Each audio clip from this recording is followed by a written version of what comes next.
Já reparou que quando colocamos água bem gelada em um copo, várias gotículas de água se formam no exterior do recipiente? Por que isso acontece? Será que o copo está furado? Não, né? Esse e muitos outros fenômenos podem ser explicados pela termoquímica. E esse é o tema da nossa aula de hoje. Mas antes da gente começar, eu queria pedir para você deixar aquele like, se inscrever aqui no meu canal e me ajudar a alcançar cada vez mais pessoas. Então vamos lá. Eu sou o professor Eduardo Souza e vou te ajudar a aprender química de uma vez por todas.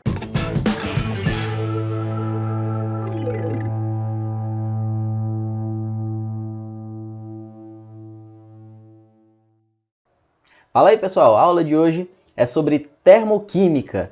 E para começar, eu lhe pergunto o que é termoquímica? Muito bem, a termoquímica é a parte da química que estuda a energia e o calor liberado ou absorvido dentro de uma reação química, tá certo? Quando nós tivermos uma reação química onde a energia for liberada, essa reação química ela vai ser chamada de uma reação exotérmica. Exotérmica. E daqui a pouco eu vou explicar para você qual é o significado disso. E quando nós temos uma reação química onde a energia é absorvida, essa reação química é chamada de endotérmica. Endotérmica. Mas eu acabei de falar para você que é a parte da química que estuda a energia e o calor envolvido dentro das reações químicas ali, né? O calor liberado ou absorvido. E o que é calor? Esse conceito é um conceito físico e eu vou buscar uma explicação lá da física para tentar mostrar para vocês o significado disso. Beleza? Olha só. Quando nós temos dois corpos, um que tem uma temperatura A, que eu vou chamar de A, e outro com a temperatura que eu vou chamar de B, onde a temperatura A é maior do que a temperatura B, e eu coloco esses dois corpos em contato, o que vai acontecer? A temperatura de A vai diminuir, porque ele está mais quente, e a temperatura de B vai aumentar, porque ele está mais frio, né? Até que eles cheguem a um equilíbrio térmico, né? Até que eles cheguem a um equilíbrio térmico que fique na mesma temperatura. É isso que nós aprendemos lá na química, na física, né? O que vai acontecer? Vai acontecer que a energia vai fluir do corpo A para o corpo B, não é mesmo? E essa energia que flui de A para B é que eu chamo de calor, tá bom? O calor, ele só existe quando eu tenho uma diferença de temperatura, tá certo? Então eu posso dizer que o calor, ele depende da temperatura e o calor ele depende também da massa dos corpos que estão ali em contato, né? Do corpo que está fornecendo calor, que está perdendo calor. Então, eu posso dizer que o calor ele é proporcional à massa e também proporcional à temperatura. A partir disso, né, que foi formulada essa expressão matemática que nos diz qual é a quantidade de calor que está ali no meio, a partir da sua massa, da sua temperatura e de uma constantezinha aqui, essa constante C, que eu chamo de calor específico, né? Então, essa fórmula é Q igual a mc delta T. Eu já explico para você o que quer dizer cada uma dessas letrinhas aqui na expressão. O Q é o calor, né? O danadão do calor. O M é a massa. É a massa, né, da substância. O C é a constante que nós chamamos de calor específico. E esse calor específico, como o nome já está dizendo, né, ele vai ter um valor para cada tipo de substância, né? São valores tabelados.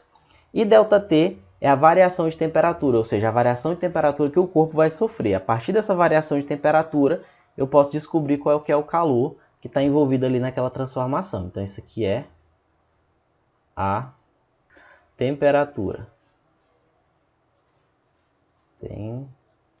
Temperatura. Variação de temperatura. Tá bom? E esse aqui, como eu já falei para você, é o calor específico. Gente, o calor ele é medido em joule, né? Essa é a unidade padrão no Sistema Internacional de Medidas para o calor. Então, o calor ele é medido em joule. Mas também é muito comum que nós encontremos o calor sendo medido em calorias ou quilocalorias. E aí vocês têm que saber que uma caloria é igual a 4,18 joules. Esse aqui que é o fator de conversão, tá? Muitas questões colocam os valores em caloria e você tem que passar para joule depois, né? Ou coloca o valor em joule e depois você tem que passar para caloria. Então é importante você ter em mente esses valores aqui, tá certo?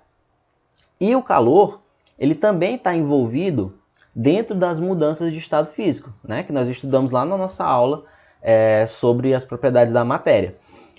Quando eu tenho a matéria no estado sólido, vocês já sabem que quando a matéria está no estado sólido, a energia que está ali no sistema é bem baixinha, tão baixinha que as partículas elas vão estar quase imóveis, né? Vão estar praticamente imóveis ali no sistema.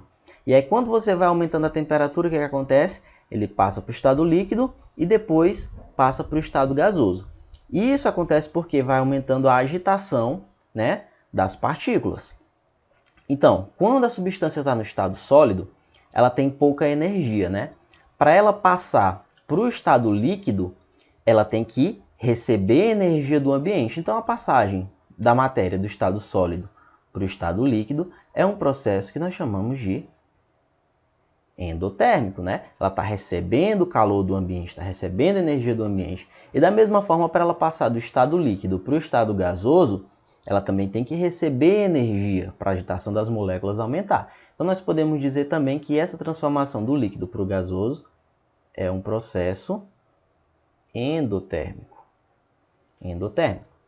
E voltando, olha só, quando a substância está no estado gasoso, as partículas estão a uma distância muito grande e elas estão com energia alta, né? Para ela passar para o estado líquido, ela tem que perder essa energia, ela tem que liberar essa energia.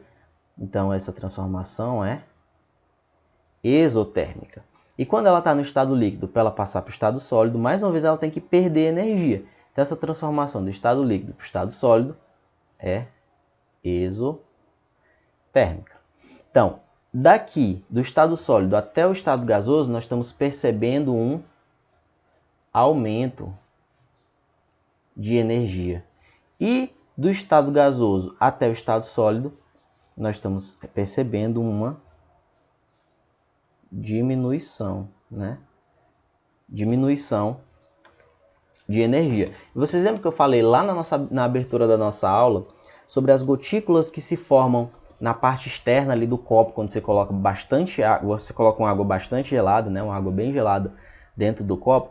Por que isso acontece? Olha só, na nossa atmosfera nós temos água na forma de vapor, né? A água está em todos os lugares na forma de vapor. E aí quando a água que está ali ao redor do copo, ela chega perto do copo e o copo está bem gelado, o que acontece?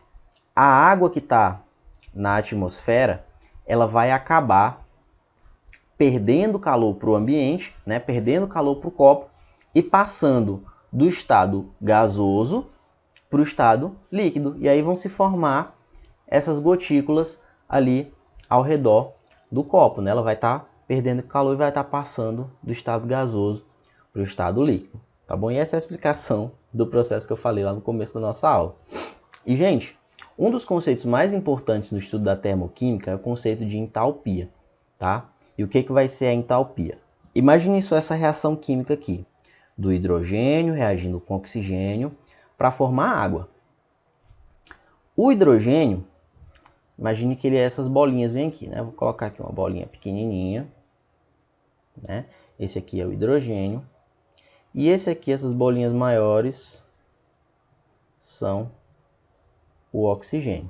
As bolinhas maiores são o oxigênio. Aí, esse aqui são dois, né? São dois. Para que o hidrogênio e o oxigênio se converta em água, é necessário que se rompam e se formem várias ligações químicas, tá? E para que essas ligações químicas se rompam e se formem, vai acontecer uma variação de energia dentro do sistema. Vai acontecer uma variação de calor dentro do sistema. Quando essa variação de energia acontece a pressão constante, nós chamamos o calor ali naquele meio de entalpia. E essa entalpia, ela tem o símbolo H, ok? Então, dois hidrogênios vai reagir com a molécula de oxigênio e vai formar 2H2O, né? O H2O que vocês sabem que é aquela moléculinha assim, né? Aqui está o oxigênio e aqui os dois hidrogênios, ok? Entendido o que é entalpia. E agora nós vamos passar para uma outra página. Então, se você está anotando isso daí, se você vai anotar, bate um print aqui dessa tela, tá bom? Bate um print dessa tela para você anotar tudo bem direitinho para facilitar o seu estudo depois, ok? Então vamos em frente, ó. A entalpia ela vai influenciar diretamente na reação ser endotérmica ou exotérmica. E aí nós vamos estudar agora a variação da entalpia, tanto nas reações exotérmicas quanto nas reações endotérmicas, ok? Se eu tenho uma reação de A se convertendo em B e essa reação é exotérmica, quer dizer que vai haver uma liberação de calor para o sistema. Então, se o A ele conseguiu se converter em B e ainda liberar calor, o que eu posso dizer? Eu posso dizer que a entalpia de A é maior do que a de B, porque o A se converteu no B e ainda liberou calor para o sistema, né? Então eu posso dizer que H de A é maior que H de B. E quando nós queremos calcular a variação de entalpia de uma reação, nós fazemos o seguinte, nós pegamos o estado final menos o estado inicial. Quem que é o estado final? São os produtos, né? E o estado inicial? São os reagentes. Então, quando eu faço a variação de entalpia dessa reação aqui, que eu já falei para vocês que é exotérmica, o estado final é HB, né? HB é o estado final, então coloco aqui, H de B. E o estado inicial é H de A menos H de A. Se H de A é maior que H de B, se a entalpia de A é maior que a entalpia de B, quando eu subtrair a entalpia de B pela entalpia de A, essa variação de entalpia, ela logicamente vai ser negativa, né? Vai ser menor que zero. E essa é uma das principais características das reações exotérmicas. As reações exotérmicas elas vão ter uma entalpia negativa, uma variação de entalpia negativa. E quando a reação é endotérmica, quer dizer que A está se convertendo em B, né? A está se convertendo em B, só que A está recebendo calor para se converter em B. Se A está recebendo calor para se converter em B, eu posso dizer que a entalpia de B é maior que a entalpia de A. E aí, a variação de entalpia, como nós acabamos de falar, que é a entalpia final menos a entalpia inicial, vai ser HB menos HA, certo? Se B é maior do que A, então nós podemos dizer que essa variação de entalpia aqui, ela é maior do que zero. Logo, essa entalpia aqui, essa variação de entalpia aqui, ela é positiva. Então, resumindo, olha só, reação exotérmica, o sistema ele está liberando calor, tá? Está liberando calor para a vizinhança e a variação de entalpia vai ser menor que zero. E nós podemos ver isso aqui nesse gráfico, né? Ó, os reagentes estão aqui com a entalpia mais alta, variação de entalpia mais alta, e os produtos têm uma energia mais baixa, né? A entalpia do sistema vai cair com o andar da reação. Mais uma vez, o calor vai ser liberado para o sistema. E uma reação endotérmica. A reação endotérmica, ela absorve calor do ambiente para acontecer. E o ΔH é maior que zero, tá?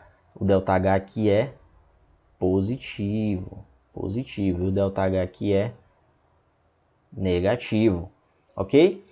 E aí nós vamos ter um gráfico que se comporta mais ou menos dessa forma. Os reagentes têm uma entalpia baixa, né? E aí ele vai subir para os produtos, vai ter uma entalpia maior. E mais uma vez o calor, ele é absorvido pelo sistema, tá? Ele absorve calor do ambiente para poder acontecer a reação, ok? Então, mais uma vez, se você está acompanhando essa aula e está anotando tudo bem direitinho, dá um pause, aperta um print aí dessa sua tela para que você possa acompanhar melhor a nossa aula. E agora nós vamos resolver alguns exercícios sobre esse tema. Vamos lá, ó. Identifique cada reação como endotérmica ou exotérmica. O que foi que eu falei para vocês, ó? Reação endotérmica, ΔH positivo, ela absorve calor do ambiente para acontecer. Reação exotérmica, ela libera calor, então o ΔH é negativo. Então vamos lá, vamos ver aqui a letra A, ó. Tem aqui o metano reagindo com oxigênio, formando CO2 mais água.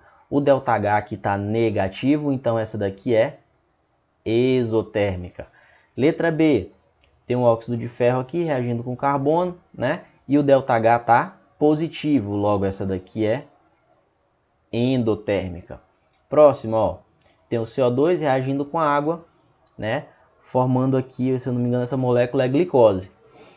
E aqui o ΔH está muito positivo, né? Então essa daqui é endotérmica. Ela tem que receber calor do ambiente para acontecer. E essa daqui, ó, HCl reagindo com hidróxido de sódio, formando sal de cozinha e água. ΔH negativo. Então essa reação aqui é exotérmica. E outra coisa que eu esqueci de falar para vocês é que quando você tem uma reação e ela tem ali o ΔH dela, se você inverte os produtos e reagentes, você também tem que inverter o sinal aqui de ΔH. Tomando aqui, por exemplo, esse HCl mais NaOH, formando como produtos o NaCl e a água, ele está liberando menos 57,7 kJ. Se eu quiser, a partir de NaCl e água, vou colocar até aqui, NaCl mais H2O. Se eu quiser, a partir de NaCl e água, formar HCl mais NaOH. Quer dizer que, para que essa reação aconteça, eu tenho que fornecer essa quantidade de calor bem aqui. Então, o ΔH dessa reação vai ser positivo, tá bom? Mais 57,7. E é muito importante que vocês saibam disso para quando a gente estiver estudando a lei de Hess, tá bom? Porque a lei de Hess é um negócio um pouquinho mais complexo do que isso aqui que a gente está estudando hoje. Tá bom? Então, ó, se eu inverter a reação, inverte também o sinal de ΔH, beleza? Então, gente, vamos lá para a próxima questão, olha só. Os gráficos a seguir apresentam reações de combustão do hidrogênio e do etanol, respectivamente. Aqui está a queima do hidrogênio, ó. Hidrogênio reagindo com oxigênio, formando água, né? E liberando menos 241 kJ. E do etanol, o etanol aqui reagindo com oxigênio, formando CO2 e água, e liberando menos 1,4 vezes 10 elevado a 3 kJ. Aí a questão está dizendo, compare os dois gráficos e decida para a mesma quantidade de matéria,